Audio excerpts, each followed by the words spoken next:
$700 million. That's the bill one company faced because a single security patch sat there, already written, already free to install, and nobody applied it. In 2017, attackers walked out of Equifax with the personal records of 147 million people. And the fix for the exact hole they climbed through had shipped months earlier. Here's the part that should stop you cold. There's one piece of math, just 4 little numbers, that would have told Equifax in plain dollars what leaving that patch alone was costing them every single year. They never ran it. And that missing number, the one nobody bothered to calculate, is the whole subject of this video. This is risk management. This is Erica. Risk management is that math, and Objective 5.2 is where Security Plus stops asking what an attack is and starts asking what it's worth to prevent one. It runs on 3 moves. You identify the risk, you measure it, then you decide what to do about it. Skip the middle move, the measuring, and you get Equifax. Identification comes first, because you can't manage a risk you never named. And a risk isn't one thing, it's 3 things stacked together. There's the asset you're protecting, the threat that wants it, and the vulnerability that lets the threat in. Miss any one of those 3 and the risk is invisible to you. And anchor those words now, because the exam swaps them on purpose. The threat is the actor or the event. The vulnerability is the weakness. The risk is the chance the threat actually reaches the asset through that weakness. No vulnerability, no risk, even with a threat circling the building. Leo here, and Equifax is the clean picture of that. The threat was out there for everyone. The asset was a database of 147 million people. The vulnerability was one unpatched server sitting quietly with a fix already available. 3 ingredients, and the whole disaster needed all 3.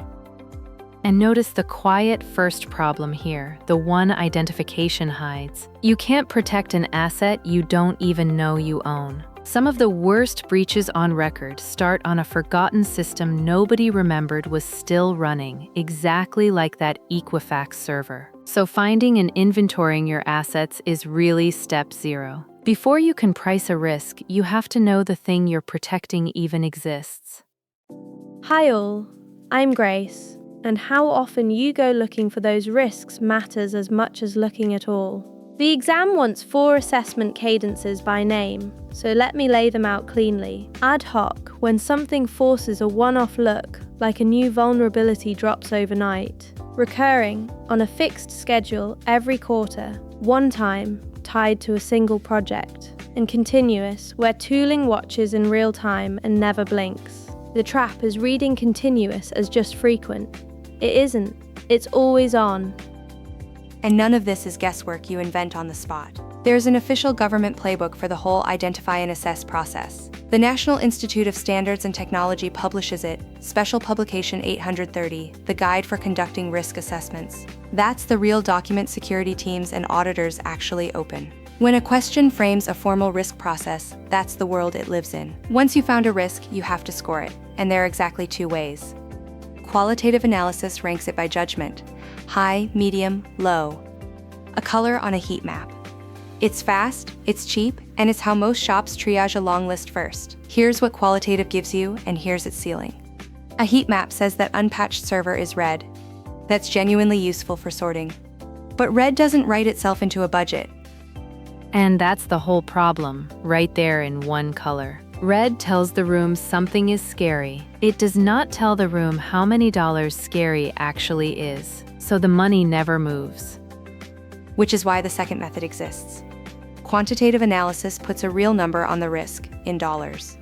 Same risk, 2 lenses. Words rank it, money prices it.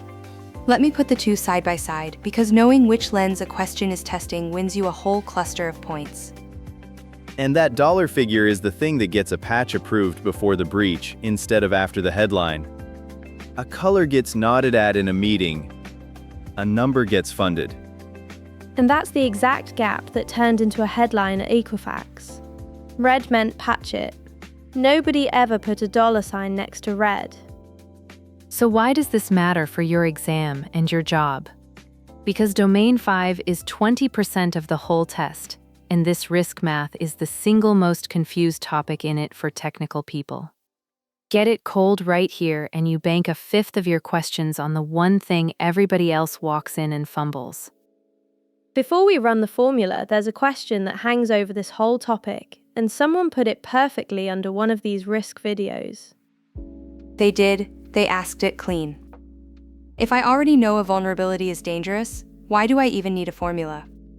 Why not just patch everything?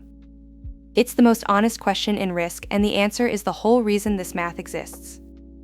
And that's exactly where we're headed. You can't patch everything, so the formula is how you decide where the budget goes first. So stick with me, because in a minute I'll work that math live on the board. Then Grace and Leo go head-to-head on whether you insure a risk or patch it.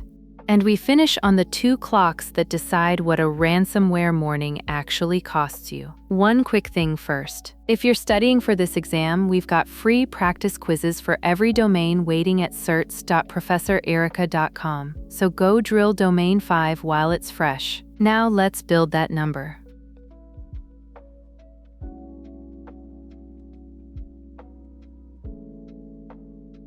You can't patch everything, so the formula tells you what to fund first. That's the answer to the question we just posed, and it comes from 4 numbers that turn a scary red box into a dollar figure you can act on. Quantitative risk analysis is not hard math. It's one chain, and once you see it built, you can't unsee it. And the order is everything. 4 inputs stack in a fixed sequence. Asset value, exposure factor, single loss expectancy, then annualized rate of occurrence. Learn the order and the formulas fall out of it on their own. Let me set the board. Before the numbers, hold 2 plain English words the exam hides inside them. Probability, or likelihood, is just how likely the event is. Impact is how badly it hurts when it lands. Every formula here is really those 2 ideas wearing a math costume. Asset value first. That's simply what the thing is worth, in full. Say we're protecting a customer database, and once you count the data, the downtime, and the cleanup, the business values it at $1 million. Exposure factor next. The exposure factor is the percentage of that value you'd lose in a single bad event, and it is not always 100%. A breach might expose a quarter of the records before you contain it, so the exposure factor here is 25%. That one number is where most people misread the whole question. And that's the kind one the exam writers love. They hand you a partial loss and wait to see who blindly assumes the entire asset just vanished. Exactly. So now multiply the 2 and you get single loss expectancy. Single loss expectancy is asset value times exposure factor. Let me start the receipt so you watch each number land instead of just hearing it. $1 million times 25%. That single loss expectancy is $250,000. That's the cost of this breach happening one time. Hold that number, because it's only half the picture. Right, because one time isn't how risk works over a year. That's where annualized rate of occurrence comes in. The annualized rate of occurrence is just how many times per year you expect this event to happen. And here's the trap the exam absolutely loves. A rate of 2 means twice a year, fine. But a rate of 0.5 does not mean twice. Wait, so a smaller number is a slower risk, not a faster one? Slower, 0.5 means once every 2 years. A fraction is a slow burn risk, and reading it backwards flips your entire answer. For our database, say we expect this breach twice a year, so our rate is 2. And notice what just happened. We took something fuzzy, a scary unpatched database, and turned it into a number with a unit on it. That is the whole point of going quantitative instead of qualitative. So finish the chain. Annualized loss expectancy is single loss expectancy times the rate. $250,000 times 2 events a year. The annualized loss expectancy is $500,000 every single year. That's the number that ends the argument. That's what this one risk costs you annually if you do nothing at all. And there's an honest limit here the exam won't tell you, but a good analyst will. Those numbers are only as good as your guesses for the exposure factor and the rate. Garbage in, garbage out. That's exactly why real shops run qualitative first. Then spend the effort on quantitative only for the risks that actually matter. There's one more piece the objective names, and it's short: return on investment. If a control costs you $50,000 a year and it knocks $400,000 off your annual loss, that's an easy yes. That return is just the annual loss you erase weighed against what the fix costs. So run it on our own number, $500,000 a year in annualized loss, against a patch that costs $30,000. You spend $30 to erase most of $500. No committee on earth argues with that ratio, and that is the entire reason we bothered to compute the annual figure in the first place. So now we've got a real number sitting in front of us. $500,000 a year. That's where it stops being math and starts being a decision that lands in a room full of people with a budget. Which raises the question every budget owner in that room asks next.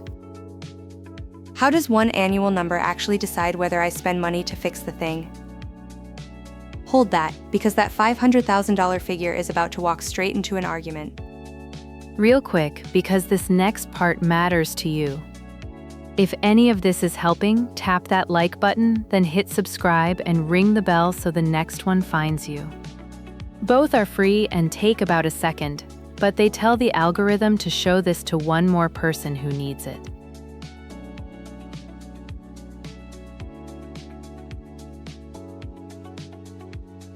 So we've priced it. $500,000 a year in annualized loss on that database. Now comes the part of 5.2, the exam test's hardest. What do you actually do with a risk once you've put a number on it? There are exactly 4 choices, and the right one is almost never obvious. Transfer, accept, avoid, and mitigate. Quick definitions, then we fight about them. Transfer hands the financial hit to someone else, usually cyber insurance. Accept means you knowingly live with it. Avoid means you stop doing the risky thing entirely. And mitigate means you reduce it, most often by patching. Here's the real fork, because a security chief's call is never clean. Same database, same $500,000 annual loss. Grace wants to buy a cyber insurance policy and transfer the risk. Leo wants to spend the money to patch and mitigate it. Same number, opposite calls.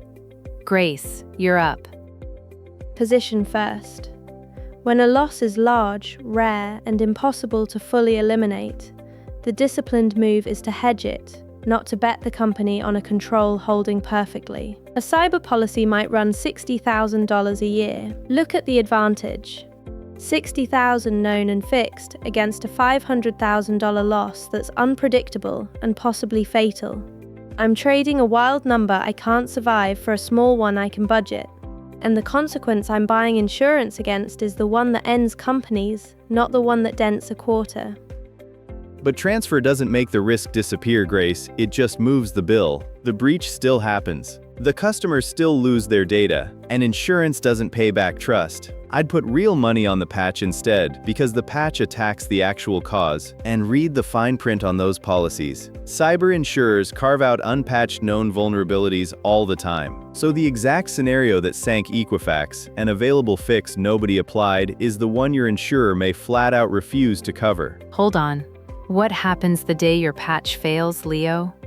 Fair, and that's the honest weakness. No single control is perfect. But run the numbers with me. If the patch costs $30,000 and drops the rate of occurrence from 2 to nearly 0, I just erased most of a $500,000 yearly loss for $30,000. On cost, that's not close.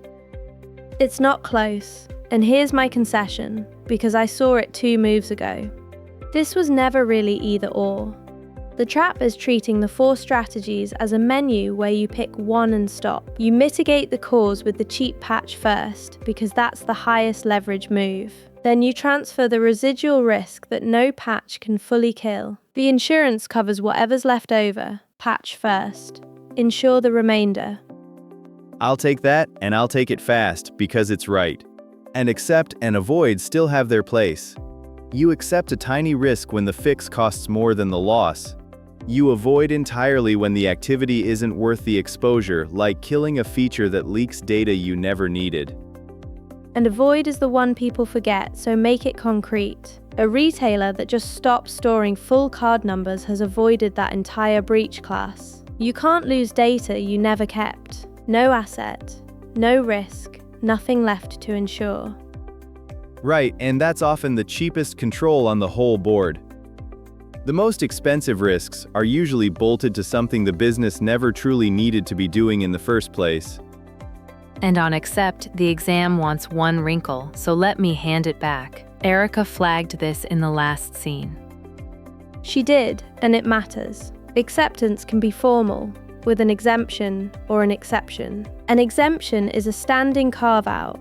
Like a legacy system, the policy permanently excuses. An exception is a one-time time box pass while you fix something. Both have a named owner and a date. That's the grown-up version of doing nothing.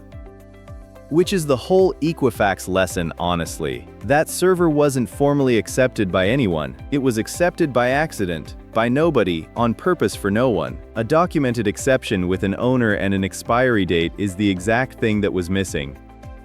So here's the verdict, and it's the one CompTIA wants. Straight off the 5.2 objective, the 4 strategies aren't rivals, they're a toolkit. So the recommendation is simple. You mitigate what's cheap to fix, you transfer what's too big to swallow, you accept what's too small to bother with, and you avoid what never should have been on the table. And the sourced call for our database is the one Grace and Leo landed on. Patch it first for $30,000, then transfer the residual to insurance. Equifax had that cheap mitigation sitting right there and 147 million reasons to use it. The failure wasn't picking the wrong strategy. It was never running the math to choose one at all.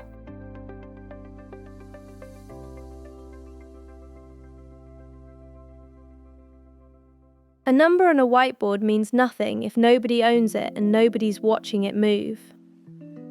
So where does all of this actually live in a real organization, and who decides how aggressive to be with it? That's this scene. It lives in one document the exam will absolutely name: the risk register. Think of it as the master ledger of every risk the organization is tracking, all in one place, kept current. And every row in that register is built the same way. Each risk gets its owner, its likelihood, its impact, the strategy you chose, and its current status. And honestly, the owner column is the one that matters most. A risk with no named owner is a risk nobody is actually managing. It's just a rumor on a spreadsheet. And the register feeds risk reporting upward. That's how the board sees risk, rolled into a few trends instead of 1,000 technical line items. The register is the truth. The report is the summary leadership reads. And one pair the exam loves to blur, so anchor it here. Inherent risk is the raw risk before any control. Residual risk is what's left after your controls do their job. You never drive residual to zero. You drive it down to your threshold. And 2 more terms it pairs with the register. Key risk indicators, the KRIs, are the early warning gauges you watch to catch a risk rising before it becomes an incident. Failed login spikes. A patch backlog growing week over week. So a KRI is basically a smoke detector for one specific risk. It doesn't put the fire out. It just tells you one's starting. Exactly that. And the risk threshold is the line you draw in advance, the point where a risk becomes unacceptable and forces action. So when a KRI crosses the threshold, that's your trigger. The indicator measures, the threshold decides. And steering all of it is risk appetite, which is just how much risk the organization is willing to take on to chase its goals. There are 3 postures the exam names, and they're a spectrum, not a list. Expansionary means hungry, taking on more risk for more growth, like a startup chasing a market. Conservative minimizes risk and protects what it has, like a hospital or a bank. Neutral sits balanced in the middle. None of them is wrong. The wrong answer is not knowing which one your organization has declared. And here's the distinction that wins the tricky question. Appetite is the stated hunger, the posture you choose going in. Tolerance is the hard ceiling, the maximum deviation you'll actually allow before you must act. 4 words. Appetite is the intention, tolerance is the boundary. So an org saying we're comfortable pursuing aggressive growth is describing appetite. An org saying we'll never let downtime pass 4 hours is stating a tolerance. One's a worldview, the other's a line you don't cross. And this is exactly where I want someone who lives inside these registers, not just the textbook version. So I called in someone who knows enterprise risk registers and how appetite really gets set. Cold. Ray, are you on the line? I'm here, thanks for having me. Can I say the quiet part first? On the exam, the register is tidy and the numbers are clean. In a real program, the hardest fight is just getting a human to put their name in that owner column. So why not just set the appetite to 0 and be completely safe? Because 0 appetite means you never ship anything, and the business dies a different way. Appetite isn't fear, it's being deliberate about which risks are worth taking. So the same risk can land 2 completely different calls? Every day, a conservative hospital and an expansionary startup see the identical $500,000 loss and both make the right choice because their appetites differ. That's the exam answer, right there. That's the whole game. Keep it honest, on paper, with a name attached. Thanks for having me on, and good luck to everyone sitting this exam. Thanks, Ray. So the right move is never just the math. It's the math read through the organization's appetite. We can price a risk, track it, and decide how bold to be. One piece left, and it's the one that gets real the day something actually breaks. Wait until you see how 2 different clocks decide what a single ransomware morning actually costs you.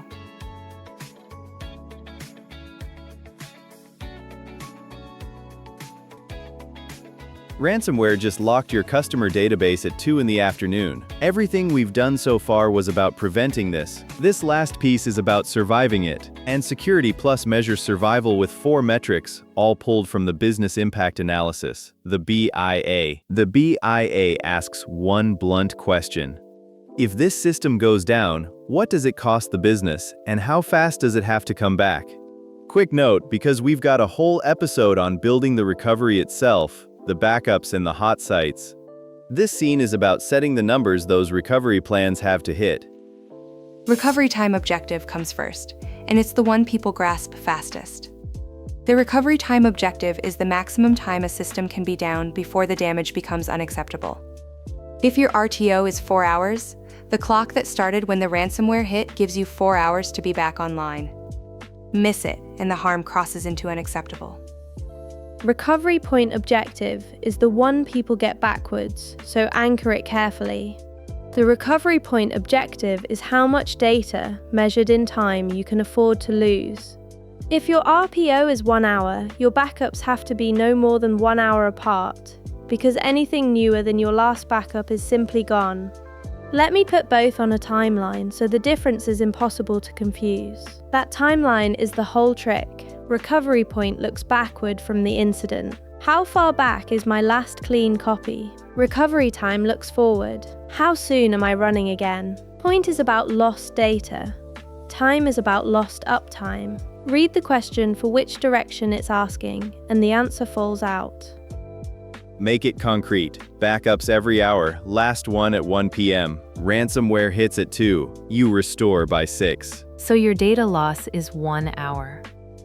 1 hour of lost data against the recovery point, and 4 hours of downtime against the recovery time. 2 different clocks, 2 different objectives, 1 incident. Confuse them and you size the wrong defense entirely. Then 2 more, and these measure your gear, not your recovery plan. Mean time to repair is the average time it takes to fix a failed component and get it running again. A low mean time to repair means your team restores fast. It measures how quickly you bounce back from one single failure. And mean time between failures is its partner. Mean time between failures is the average time a system runs before it fails again. A high mean time between failures means reliable gear that rarely breaks. So repair measures recovery speed. Between failures measures reliability. One you want low, the other you want high. Put real numbers on it. Say a storage array has a mean time between failures of 50,000 hours and a mean time to repair of 2 hours. That tells you it almost never dies, and when it does, you're running again in two numbers, and you can plan a whole year around them. And here's why a high mean time between failures actually saves money, which ties this whole episode back together. If a server fails once every 5 years instead of once a year, you're buying fewer outages, fewer overtime nights, and a far smaller annualized loss on that asset. So the reliability number feeds straight back into the annualized loss math we ran at the start.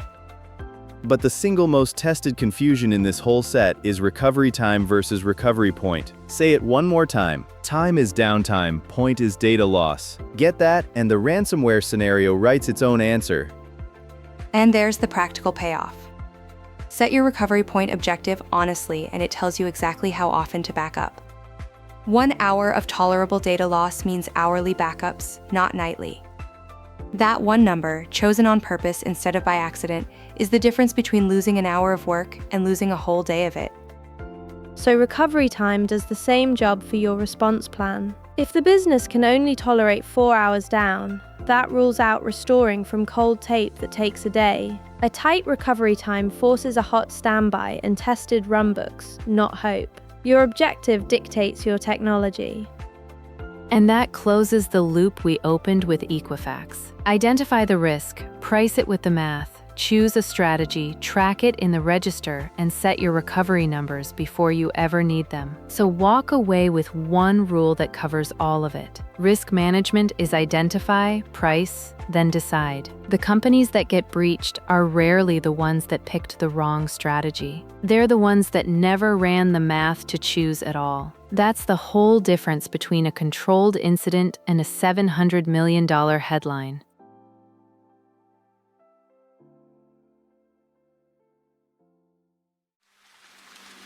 Let's lock the spine. Single loss expectancy is asset value times exposure factor. Annualized loss expectancy is that single loss times the rate. And that yearly number is what chooses between transfer, accept, avoid, and mitigate. Here's tonight's move. Open your own backup schedule and ask what your recovery point objective really is. Back up nightly, and you've quietly agreed to lose a whole day of data on the worst day of the year.